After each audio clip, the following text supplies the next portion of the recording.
Oh, yeah. This meeting is being recorded. Hello, everybody. Thanks for joining our general meeting. This general meeting is for Southern Oregon Family Farms, OLCC Sun-Grown Producer Cooperative.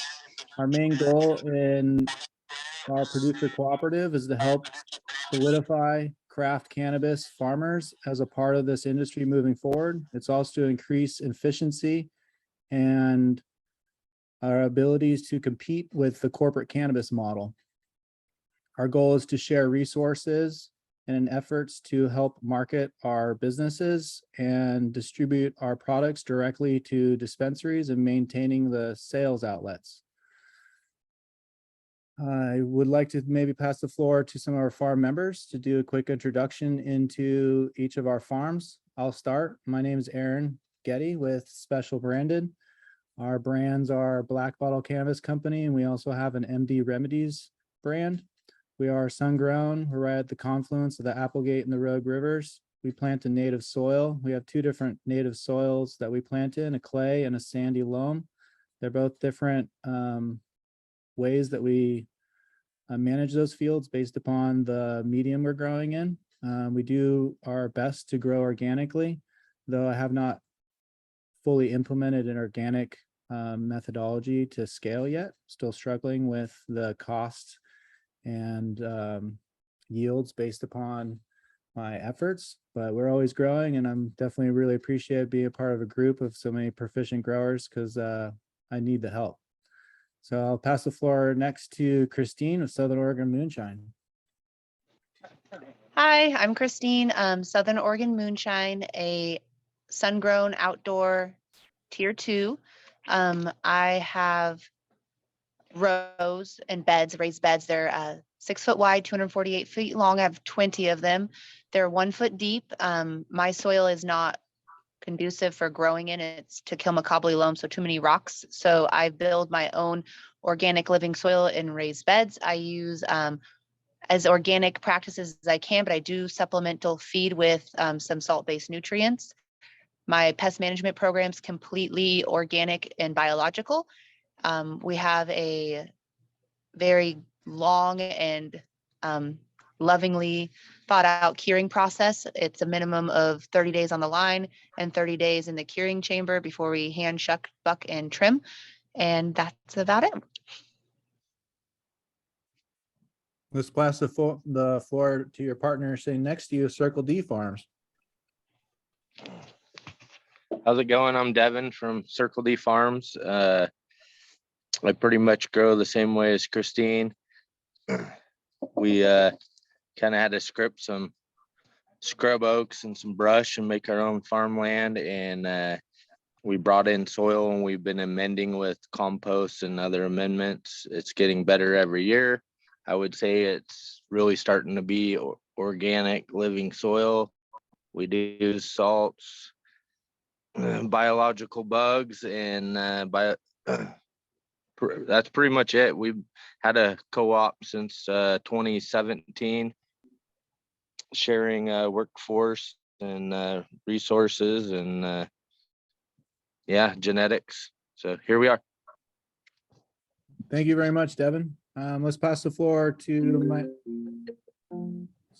Let's pass the floor to Scott, my neighbor here on the confluence.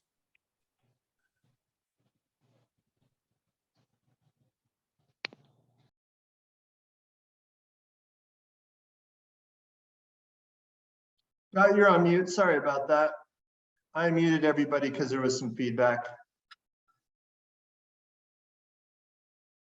All right, Scott of BZS Resources, we're waiting to hear from you.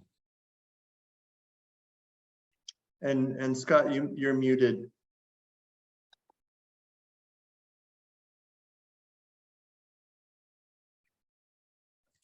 Okay, ready? There you go. Yeah, we got you. All right, sorry. Okay. Yeah, like Aaron said, Scott here at BZS Resources, same area as Aaron, confluence of the Applegate and Rogue. We're on this beautiful 144 acre pond or Copeland Reservoir. Same thing, started out sunshine number 4 soil. We've been building on that through the years. I'd say we probably have some of the longest sun days down here, which is a benefit to us, but we've prided ourselves on not spraying through the years. This is the first year we've had to spray. It's kind of been different. We have Namas Orchard on one side and Dinsdale Farms on the other side, and they get to spray year round. So I don't know if we benefit from their spray, but we've never had a failing pesticide test, but we've always found it. And but I don't know what happened this year. We had a few issues and had to start, but I guess that's about it for me for now. Well, thank you very much, Scott. Why don't we pass the floor to Sarah and Brian of Go Green Bandit? Hold on. Okay, cool. Sorry. Just Green Bandit.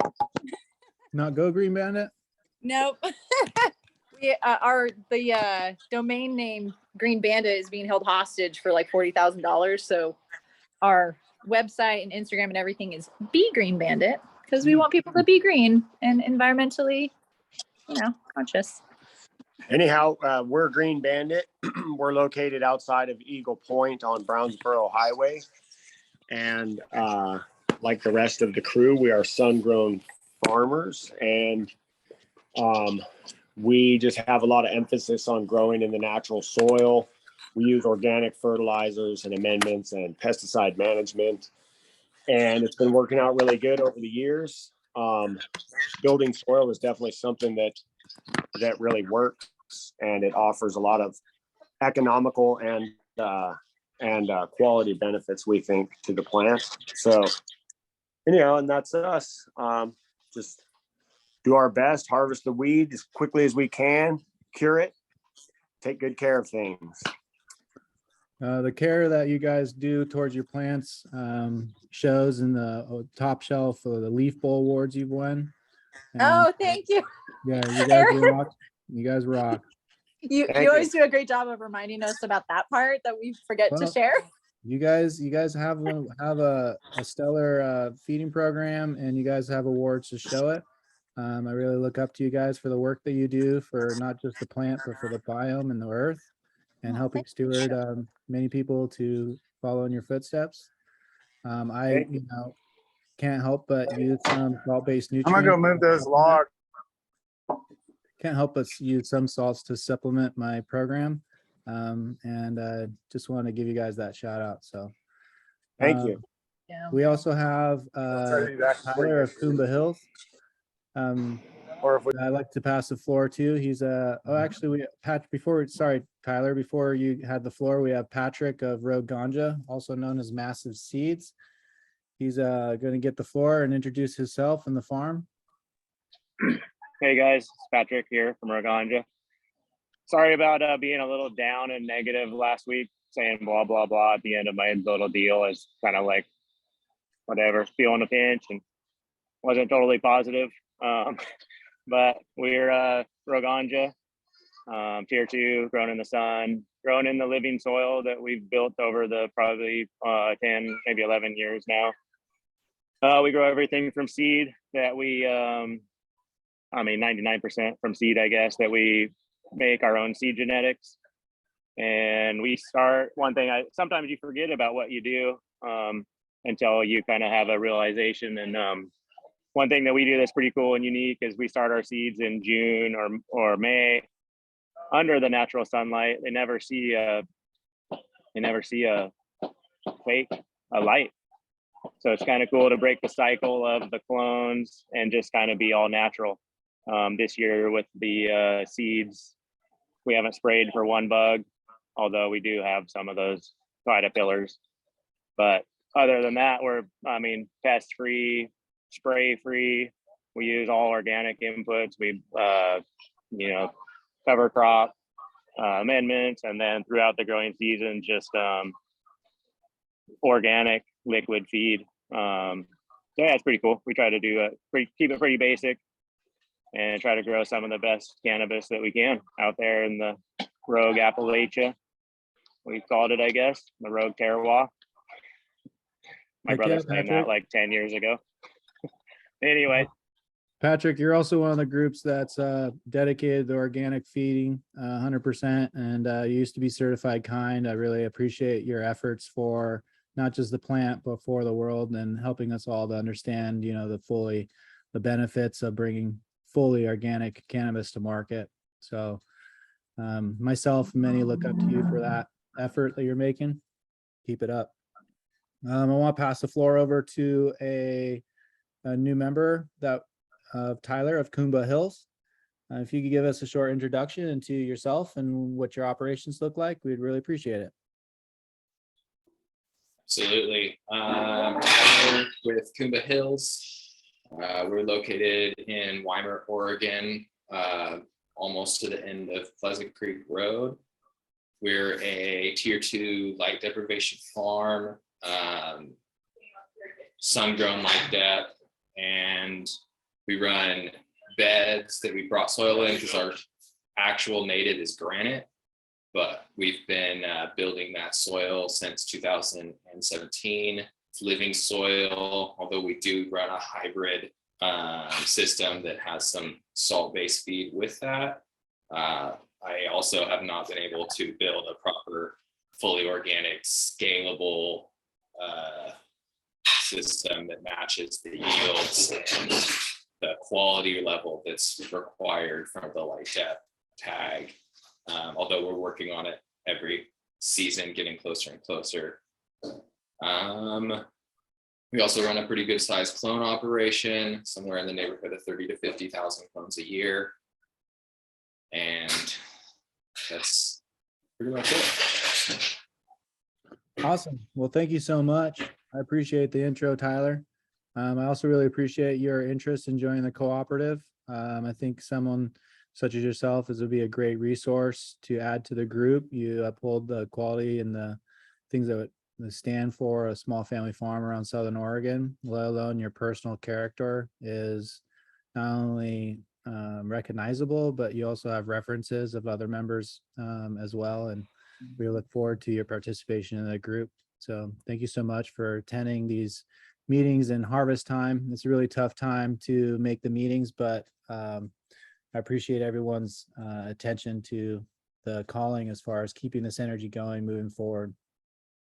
As far as some of the main points that our cooperative is focusing on right now, we're really looking at some other models as far as cooperatives. I'll get you in just a second, Justin.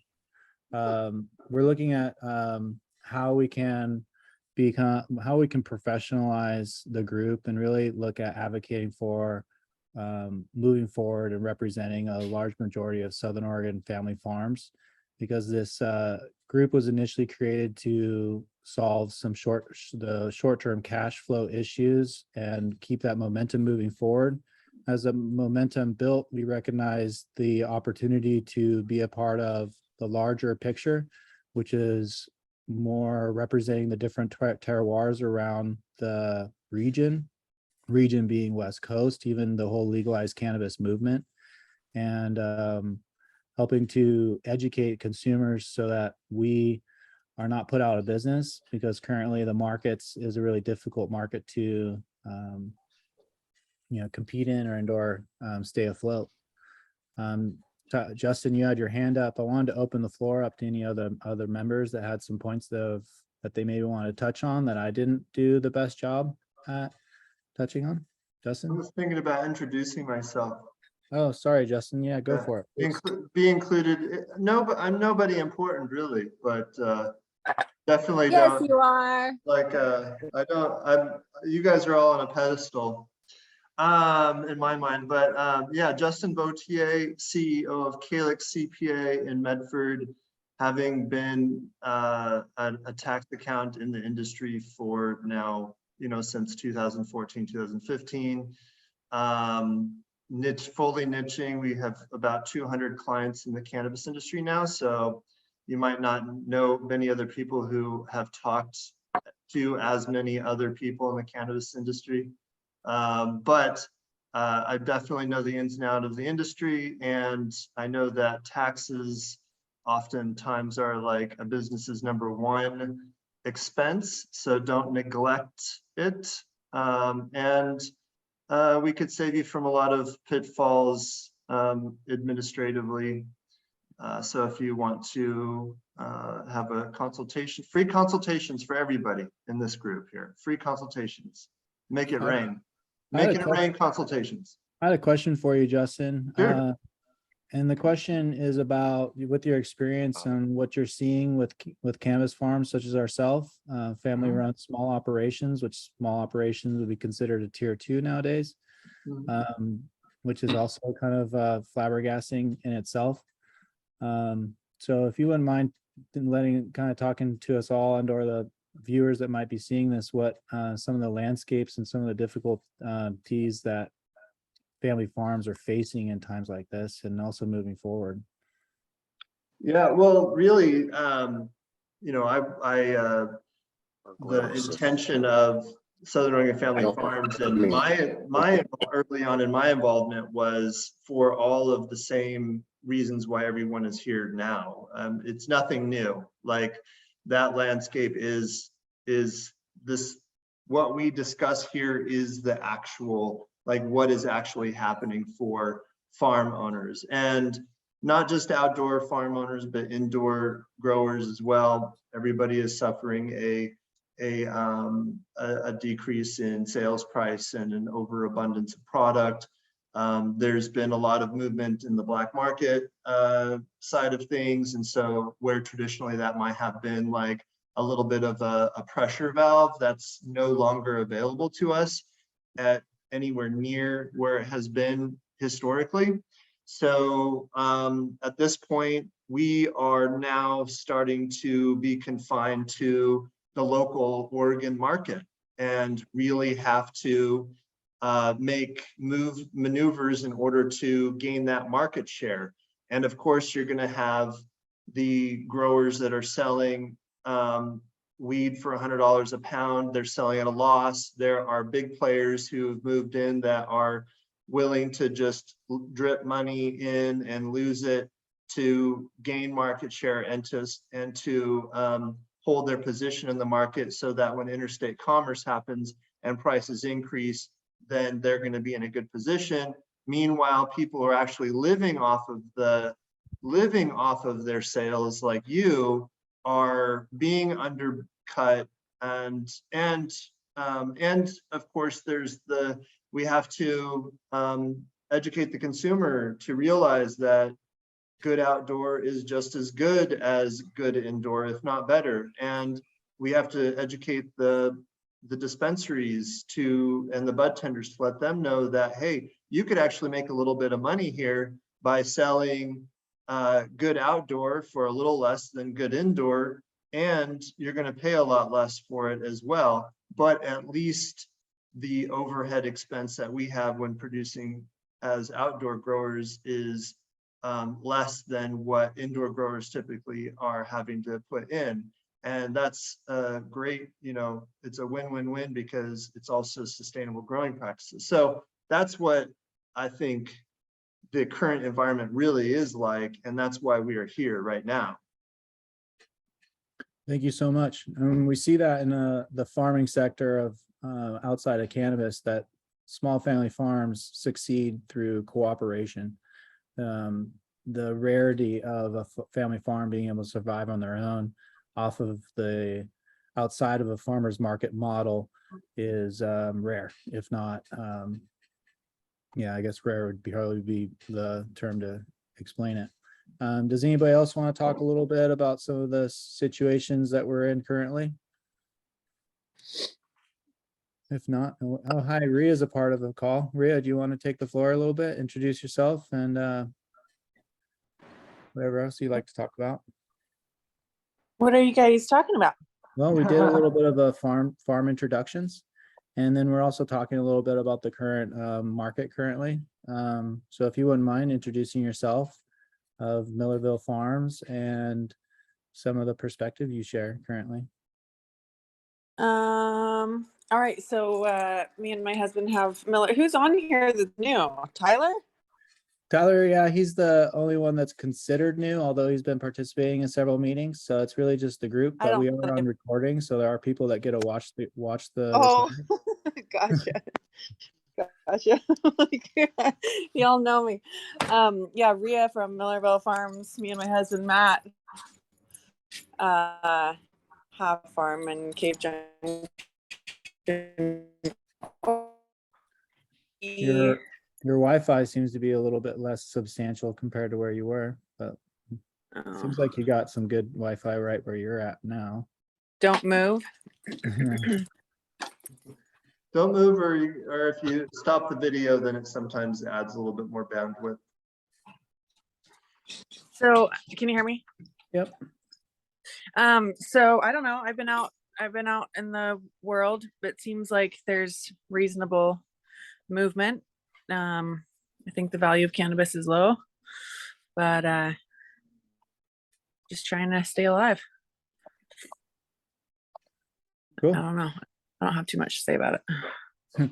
Yeah, we're all a little bit demoralized, and we're in the middle of harvest, so we're now, going about extensive expense trying to bring down product on a minimal budget that was received from last year. So it's hard to stay positive, but I do feel like being a part of a group helps uplift the spirits and it helps us look forward at a bright future. Because I know if I was just solely on my own without the help of the group and the cooperative goals, I'd be even more at a disadvantage. So now I like to maybe pass the floor on to some of the next things in the agenda, which is really just looking at some of our accomplishments short term. I have some. What's up? Oh, somebody's noise in the background. So I do have a person that's done a lot of recordings for a Netflix series called Cash Crop. They're coming through town doing some content building for for a show that's specifically about seed breeding, and I'm been asked to host them in town. I'm going to be pointing them out to the Cave Junction area, as there's a lot of historical history associated to cannabis and a lot of breeding that takes place out there. So I've invited Millerville, I've invited Patrick or Roganja and Southern Oregon Moonshine to talk about some of their genetics and what they're doing. I still don't know the exact details on when they're coming through, but we can anticipate some attention through their efforts coming through soon. So that's an exciting thing. Sadly, I don't have a lot of my own seeds going right now. I've really had to focus on growing Sinsemilla and trying to develop a product that can easily be sold. And for me, all the pheno hunting and it just complicated my business plan. So I'm out and I'm forwarding off that to others in the group. Does Tyler or Green Bandit or Scott interested in hosting somebody and talking about any breeding that they've been doing? I haven't been doing any breeding as of this year, although I'm looking to integrate a buddy of mine that does Mediboy seed genetics. It's a new startup that he's run. He's doing it all on the medical side currently, but I'm hoping to integrate him into our system and bring some of his sun-grown genetics in to mix with some of the indoor LA cuts that I run. Try and get some exotic outdoor flower that can actually grow nicely. What's the timeline on it? It's pretty soon. It's this week, maybe this weekend. So what he does is he really just gets a lot of content, and then he passes it on to the producers of Netflix, and then they have their agenda or that they're trying to find. So they'll find the different segments to support what they're trying to show, which is not the most advantageous type of way for us because we can't control the message. But at the same time, being promoted through a platform such as Netflix does have some advantageous viewing and reach. So exposure is bad publicity is, there is no bad publicity. It's true. Rhea, what's your hand up? Your turn. And we would talk about the breeding stuff too when she's done. Okay. Oh, yeah, that's what Matt says. that even when they're talking shit, at least they're talking about you. We deal with that in regards to the Jaeger strain all the time, because it's everybody's favorite thing to do is to talk shit about how horrible it is. But I know. Well, I mean, you know, it is what it is. Well, and then I have people all across the country begging me to ship them pounds all over the freaking nation for its properties. Yeah, Aaron, you already touched on it, but I did just want to say that I think that any kind of publicity is good, although sometimes depending on like some of these shows with the message, I think that it can be I think that this sounds like a great opportunity, but just like in the future and moving forward, you know, like we've had opportunities. There's a show about production of all types. I'm terrible with like the behind the scenes of like whatever farms. I can't remember. This was a couple of years back, but they were like wanting to come out and do a cannabis farm video, but we learned that their whole spin on it was like they're in dire mode and they don't know if they're going to survive. Oh no. Like, we're like, we don't like really want to, I don't know, like Murder Mountain, you know, like, I mean, I don't know. I mean, I did meet that guy down in Bolton. Yeah. Anyway, it's a great opportunity. Thank you for sharing that, Aaron. But yeah, just forewarning. Well, I think Matt would be a perfect eccentric personality that would grab, and he has a lot of history associated to the recognition through some of the strains he has brought to market and is credited for. And so I think it's an exciting opportunity for the show to be witness to Matt's story. So I think it's really going to be a win for Matt and your guys' farm if they choose to go out that direction. It's still kind of up in the air hearing from people. And so just kind of waiting and playing the host game. Yeah, I actually don't, we're not going to be around this weekend. Well, we're not sure exactly when they're coming through, but we're gone. Well, I'll be reaching out to you on a personal level as soon as I get some news. Cool. So Sarah and Brian.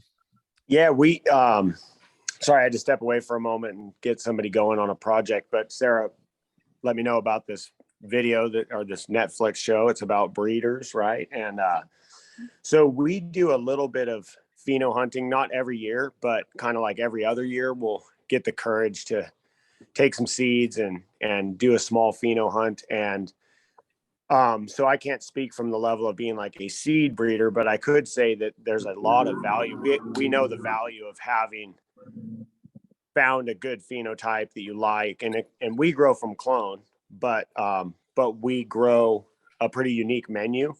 So we don't often go into a dispensary and have them say, oh, well, we've already got this sourdough Kush or Sergeant Baker. Some of the things that we grow are pretty unique to our farm, and there's a lot of value there. And personally, I just love that find when, like, we've got 3 pheno hunts going this summer, did about 150 seeds, got down to about 80 female plants of each of those. And, you know, in the end, we're only going to select 1, maybe 2 if they're very different from one another. But I just love that. And so I'm really excited every time that we bring new things in that we create. It just carries so much impact for our sales. I mean, you can really talk up those things that you know that you have uniquely to your farm. So I really like that stuff. Yeah, so that's a great connection, Aaron. And yeah, we do grow from seed, do the pheno hunting occasionally, and we are this year a little bit, but it definitely sounds like Patrick, Kristine, Devin, the Millers, those are great examples of, you know, farms that are always doing the genetic hunting. So that's super cool. Yeah. And I like that being in this co-op, I like that at least we could gain some separation from each other as we are all quality growers. And so but that we've already started that conversation from the beginning, that we would try to not overlap each other where we could avoid that. And I think that there's a lot of value there because, again, already with our group, it's a group of really good growers. And so, so to distinguish ourselves, it's nice that we have this open conversation that we can kind of point that way. I really think that this is going to help us. All right, Justin, what's up? One of the things that we talked about at the board meeting that I remember I recommended is watching that video. Do we want to watch that video that you guys put on it's a minute or 30 seconds or something like that? I think. It's a super rough draft, and I was saying yesterday that it would not be ready for a general meeting yet. You don't think? I don't care. Shared it into. I watched it. It wasn't bad. Yeah, we can watch it if okay. you guys want. It's just the springboard, right? Like I got to get myself comfortable in front of the camera, talking to the camera. And then also, from what we did, we can see where we want to modify it and things like that. So I'm going to keep going on it. I'm going to really go for every variety has a virtual viewing, and I'm going to try to make it more and more fun as I go along. But in this video, it's a little bit dry. But I'm totally down if you guys want to watch it. I think that maybe the takeaway for me is we staged it in an area that's not just in a warehouse, and so and now as I watch it, I think about how can I make it fun or a little bit more comical or something like that. Not that that's the point, but just trying to capture interest for people. But I don't care if you guys want to play it, it's fine by me. I don't think it's anything we'd be selling weed with just yet, but I know for sure it's going to help when we do refine it. So that's cool. I'm a little bit more I want it more refined. It sounds like as we're developing more extensive design as far as our cooperative participation, professional representation, and also subcommittees, sounds like we need to devote a whole subcommittee just to the education and the perfection of these individual videos, and also so we can have a standardization amongst the videos, because standardization is going to be really important to developing consumer confidence. Eddie of the Gangier program, he's also owns a dispensary called the Herbsman. He touched base with us via chat. They won't make it, but having a third party grade our flower collectively helps as well for consumer representation. And I think the subcommittees is a really important move that we'll be making over this fall to help direct all of our efforts in a constructive way. Is anybody else have anything they'd like to add to this meeting? Yeah, I do. So you're talking about this video, which I haven't seen yet. It made me think a little bit on, do we have a YouTube channel? Not yet. Not yet. I've been posting our meetings on my personal YouTube channel, but there's a lot of kind of roles that we need in regard to social media as well, which would be really nice. So something that I've always wanted to do but never really made the time for is basically a grow YouTube station where you really go over, and that would be, I think if we did it right, we could really push the organic family farm style growth through it. Just basic videos to start with, how you do the cloning, how you brew a tea, because really there's not a lot of really good knowledge out there for that. Given the fact that it went out and we're teaching people to do it the right way, if it caught traction, it would also be a form of revenue for the collective. And obviously large exposure possibilities in that, which gets branding out. It's a huge marketing potential, as well as capturing the fact that we do have a lot of people that really know what they're doing. We can have breeding sections, we could have cloning operations at scale or small refine, we could do planting, amending, organic, soil science, tea science. there's a huge potential for exposure with that. And it's something that, as far as educating people goes, is probably one of the easiest ways to be like, hey, you know what, go check out this YouTube channel. Everybody watches everything on YouTube now. So just a thought. I agree 100%. You're actually talking about everything you just described are things that Sarah and I have talked about. We even went to we created our little channel, but started some, we started some videos, but again, kind of like busy with this and that. But before the Southern Oregon Family Farms thing came up, we had Green Bandit TV is what we wanted to call it. And we just wanted to do this thing where, like, we build our own compost and all those things. And so our first video we started with was just me in front of the pile of compost and talking about that. But we did a few sets where it was like, here's building the pile of compost. And then here's, like, while it's cooking, what we're seeing. And then finally, like, here's us applying it to some fruit trees and things like that. And so, but I totally agree. Like, we all have a lot of knowledge that people who don't know about growing weed, but that are weed enthusiasts, like, are so excited to hear, right? Like, when you've had people on your farms, I'm sure any of us have had people, and you're walking through and you're telling them things that seem pretty basic to the grower, but that are, like, totally surprising to the general public. And people are like, whoa, how do you know all of that? And it's like, oh, well, been doing this a long time, right? So, but yeah, so I think a lot of times we do take for granted our knowledge, and putting it out there more and more and more, I think is great idea. I'm down to collaborate with all you guys on this and do our part for sure. And especially with the, the virtual viewings that we're wanting to put together and be cohesive, same style, being able to reference, the SOFF TV or, the YouTube channel for people to learn more about whichever farm's growing methods. Cause I was just thinking, Aaron, about, like, a dispensary that you went to where the owner manager was like, I don't want to hear any backstory. I just want the basics about the weed, how much,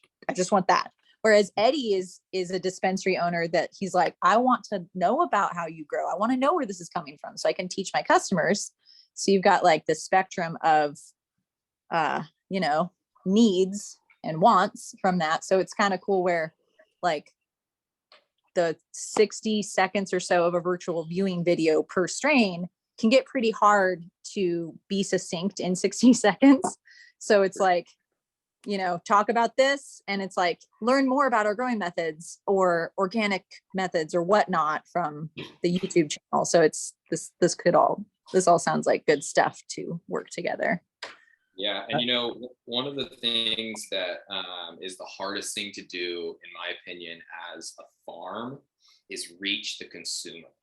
It is very, very hard to reach the people that actually smoke our product or eat it, or however your product hits market.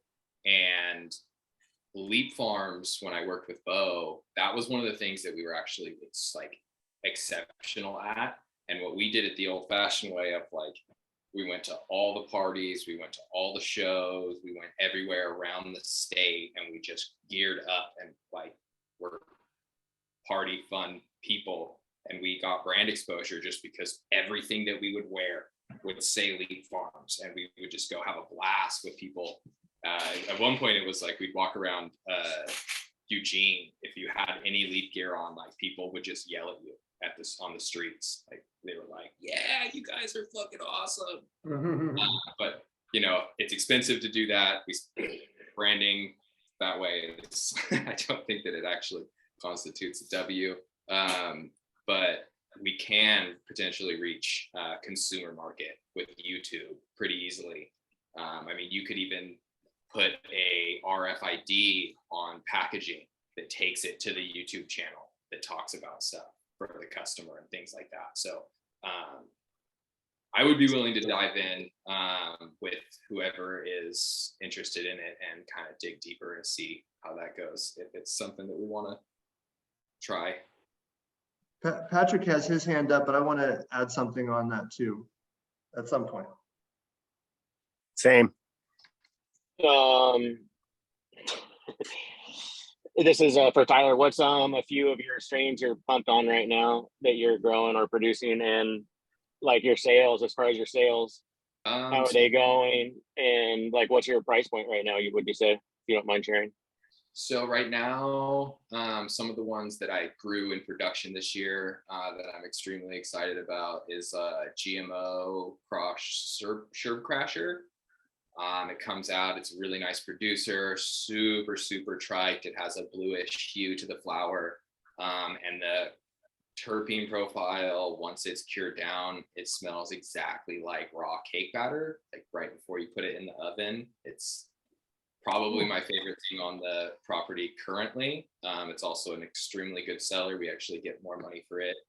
We've seen as much as 7 for it, which is crazy to say that that's great right now. And then I have another one, Octane Mint Sorbet, which really like that one.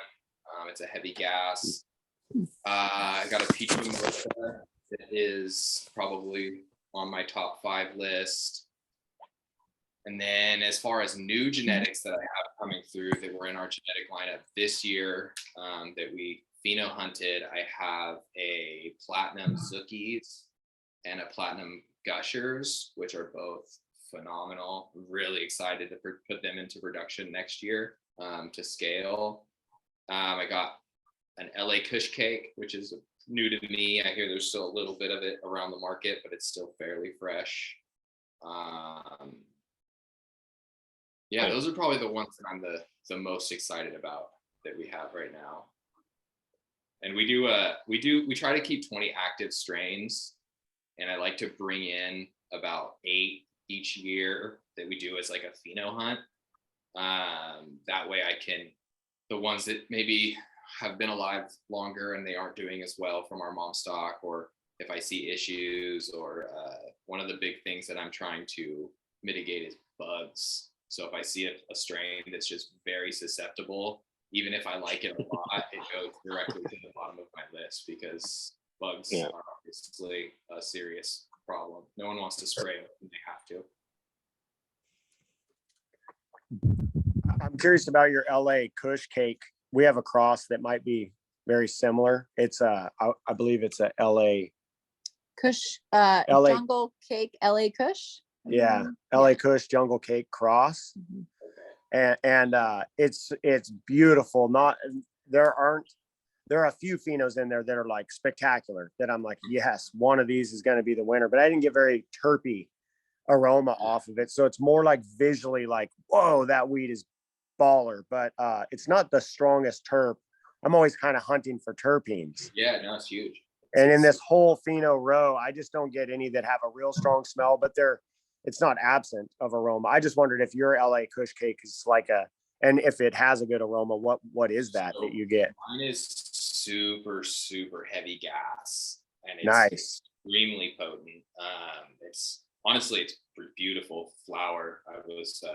I bought it off a recommendation from my buddies out east who he like called me and he was like, I don't know if you've seen this LA Kush Cake strain, but this is awesome. If you see it, buy it. And then I got a clone list from somebody and it was on there. So I sent it and I bought like 200 of them.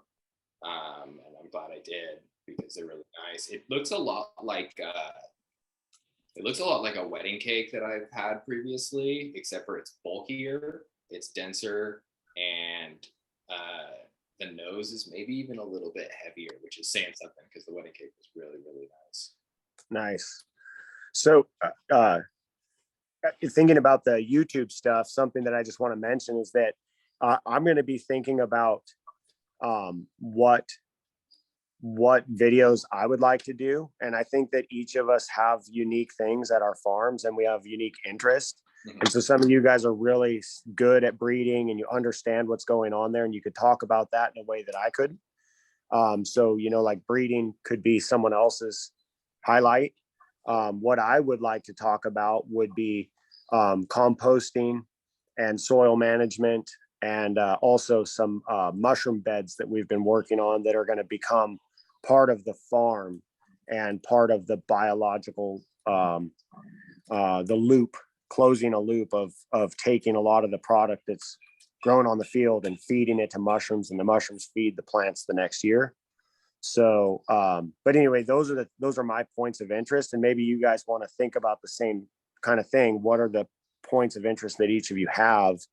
And I really think that it's good. Like, I've been talking about Green Bandit TV for a year. It's not going to be called Green Bandit TV if we're all doing this together, but just that I've thought about it for long enough. I definitely want to go forward on it. Yeah, I want to show you guys my mushroom beds on YouTube. It's epic. Cool. We should add that. We should definitely add that as like a committee, or like included in the sales committee, or something like that as a project. Yeah, maybe, Yeah. you know, social media and that outreach does seem to be like a tough point for a lot of us. And so, Hardest thing. yeah, but it's like hard for me mentally. It's just hard to do it. It's actually pretty easy compared to all the hard work that we really do. You know, I mean, at least that's how I see it. Kind of like we're all out there putting in so many hours, and I always kind of kick myself in the rear for thinking like, man, all I have to take is a few minutes and I could reach out to people and show them something really unique. And instead of getting my own head like, oh man, I don't get 1,000 likes, you know, so then I stay away. And anyway, so, but you know, hey, with all of you guys, I feel a little more inspired. Like, let's get in there together. Yeah, share the load. Yeah. I think it would probably be wise to open up a committee solely for marketing. I've tried to do sales and marketing together in the past. That's what I did at Leap, because I was the sales director. And the first thing that I did was separate marketing and sales, because marketing is a full-time thing. If you try to pair it with sales, then you miss your marketing. And it's hard to constitute marketing because it's very hard to see which marketing is working and which marketing isn't. Like, you don't get necessarily a full breakdown of like, hey, this magazine article I put out was awesome and everybody read it and they went and bought my weed because they read it, or maybe they heard the ad or whatever other thing that you do. So but yeah, that's what I would recommend, is a marketing committee that covers social media and brand exposure. Aaron? Yeah, so the point of information or that I'd suggest is that we make as many subcommittees as we can. The advantage through this is having a very specific role with each participant within the subcommittee, because I think one of the difficult natures of group cohesivity is being able to define roles and working together. We all have obligations already that exceed much of the expectations that most people put themselves under, and then also coming together underneath this group is also rather extensive in itself.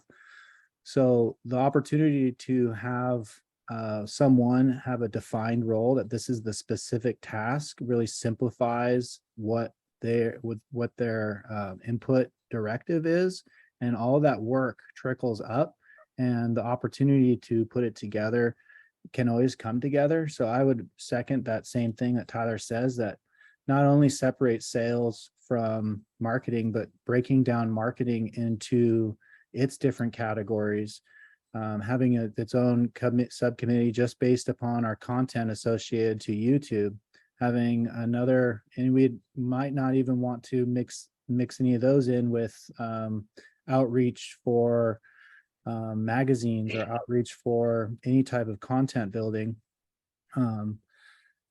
So it's one of the main tasks that we're looking at right now, is to get directives that we're all assigned to, that we're getting our substantial momentum to continue moving forward, because the momentum is so important. And when we're assimilating into these nationwide groups all over the United States.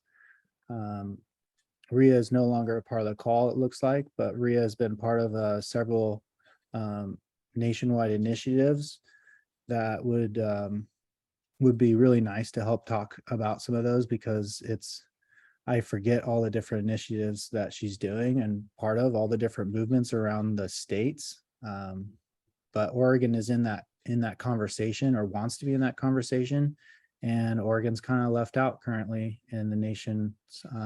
I think it's mainly the professional nature that Oregon growers, and the climate that we're in currently.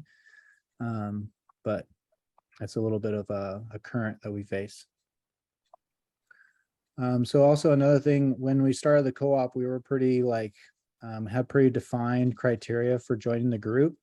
And we've looked at really the scope of our goals, have surpassed the individual farmer short-term needs, cash flow needs, and looking at the longer picture, bigger picture.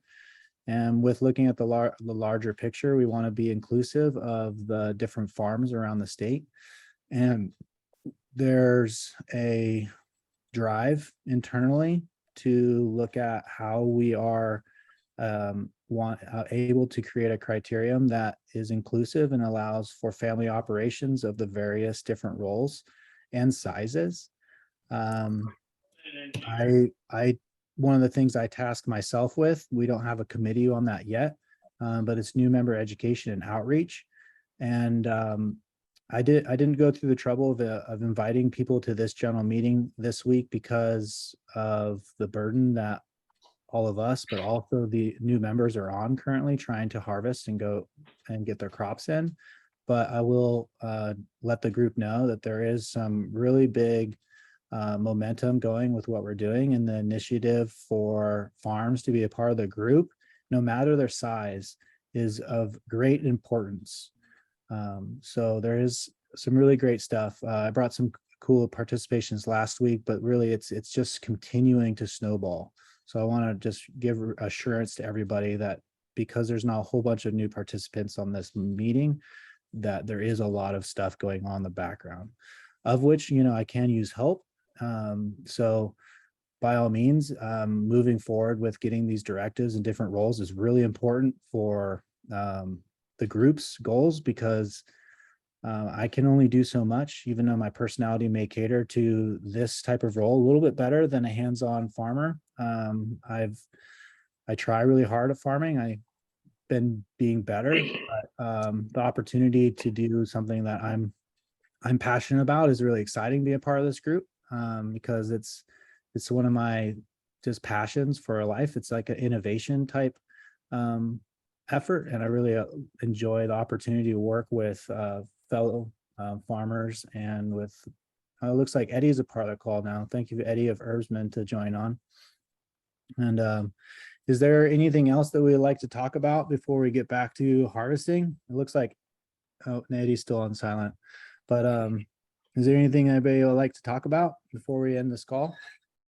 Yeah, Justin? probably just a reminder that before next Tuesday, we want to definitely look at do some of the homework that we have in regard to refining the positions in the organization, so that we can move forward as quickly as possible, getting people into committee and committee roles. And also we need to do an official vote on Tyler and Noah and those kinds of things. So just a reminder to look into that stuff. And then also the vision work, that the policy work that Gabe did for us. We probably should look at that a little bit closer and come back with suggestions for the board meeting on Tuesday.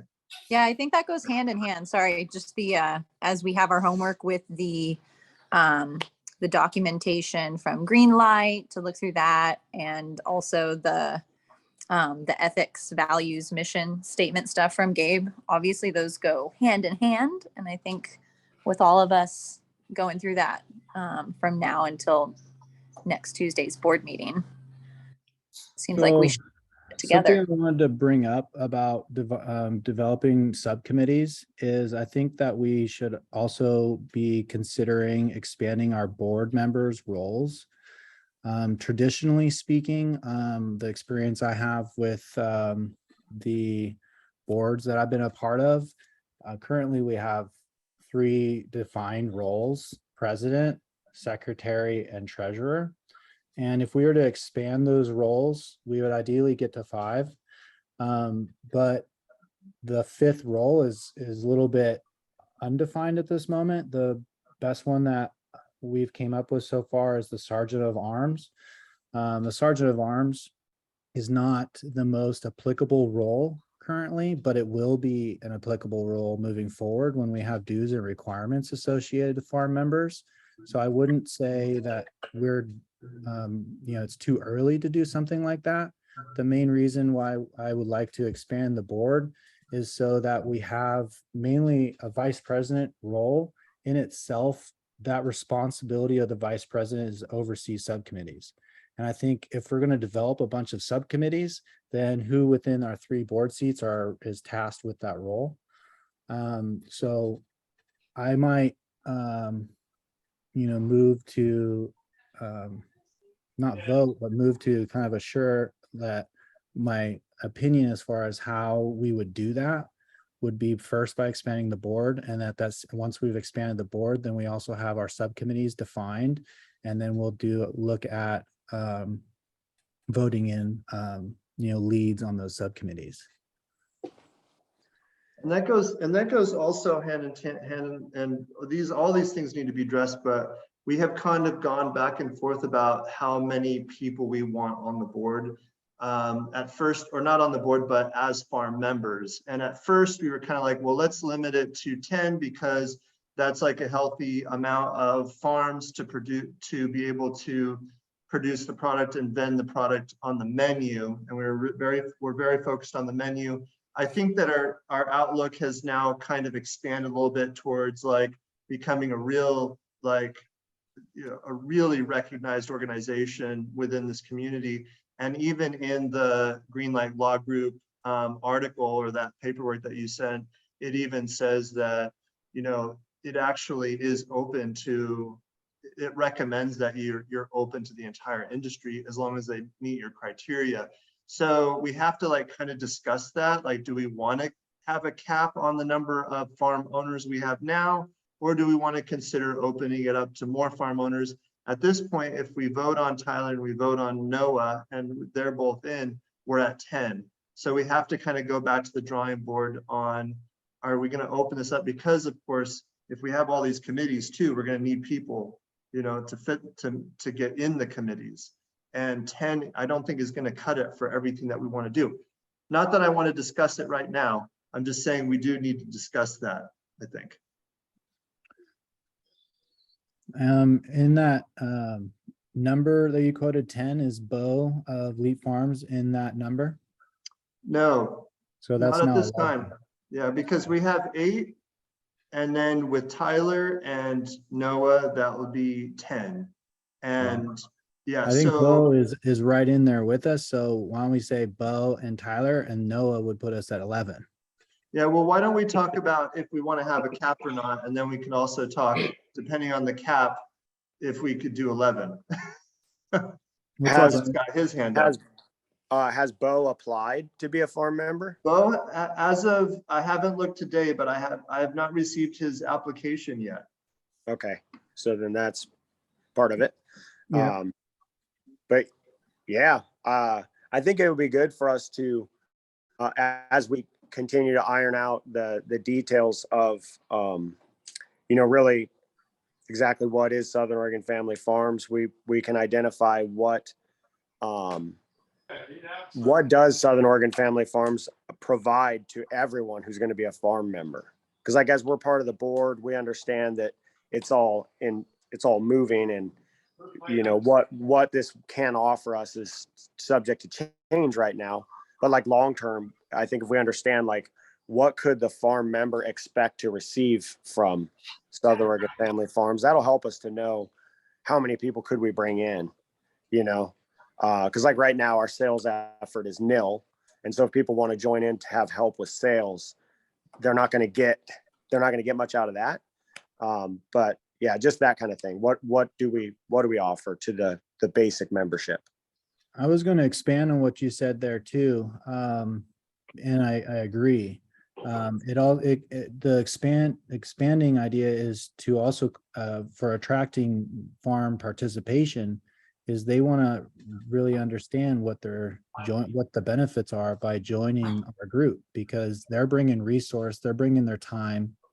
And Also, the more professional and established these companies that are looking at joining our group are, is they're spread even more thin, and they have even more, to resources to provide our group. So what are we doing in return as a group to warrant that participation?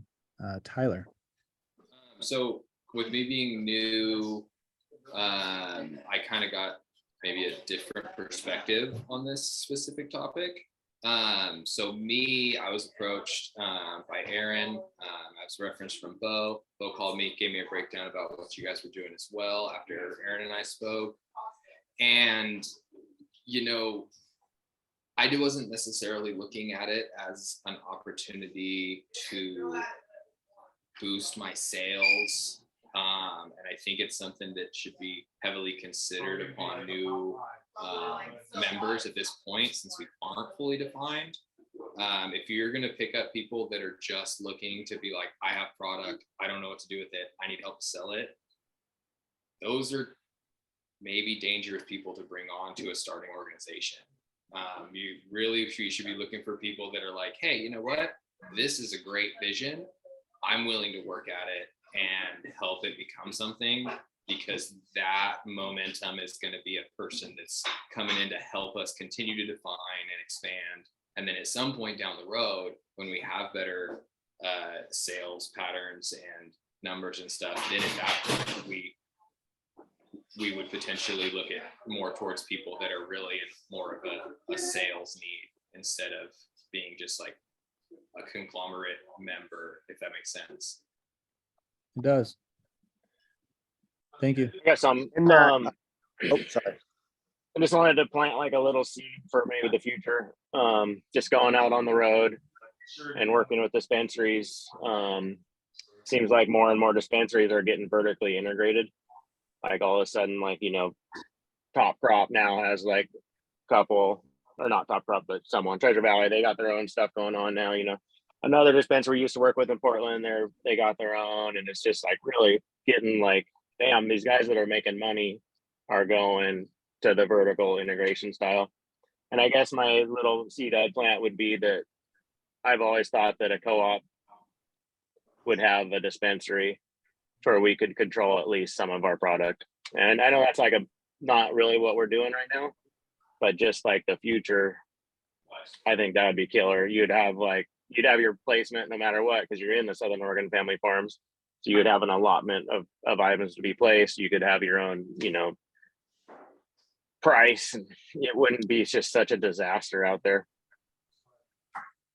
So I'll touch on based on this in a little bit. When on that green light law form that talks about cooperative structures, one of the most important aspects to the general design of cooperatives is annual dues, so that the cooperative has means to be able to work as a group, work towards the group goals. And that's something that we need to look at moving forward. And then another point is some of the people that I've been talking to are vertically integrated and own. Just one of these dispensaries has multiple dispensaries, or one of these farm members has multiple dispensaries out in Eastern Oregon already. And so I think through our professionalism and definition of what we offer and what we're looking for in return will help to understand the value that is obtained by being part of the group, and that value is returned as well. But I do second what Tyler's saying, that the willingness to participate in the vision right now, as far as farmer member consideration, I think that's the top priority. And that's one of the things that will stand out with you, Tyler, is your willingness to be a part of that vision and implementation of that vision. Is very recognized, and I really appreciate it. And we all see that opportunity to assimilate you in that group based upon that. Aaron, yeah, I appreciate that you very directly have asked everyone the questions, which are, what do you see that SOFF could offer to you? What are you looking for from this group? And then what is it that you believe you could add to the group? I think that's such an important thing that you bring up on all of the the early meetings with new people. And I always like hearing what people have to say as a response to that. So at this point, I feel like everyone has entered on good faith that this is a plan that we're working toward and that it could be good for us. And I think part of it is just asking that question. You asked it to us, to Patrick, when we were both kind of preparing to join. And yeah, just getting put on that, not like put on the spot, but for that question to come directly is cool. And I think it's a very helpful way to move this thing forward. So I'm going to go ahead and stop the video here pretty soon. I got to split, but I would say that it sounds like it's vitally important that we accomplish some of these goals sooner rather than later in terms of the stuff that we talked about and we've been talking about on the board, in the board meeting. So hopefully we have plenty of turnout next Tuesday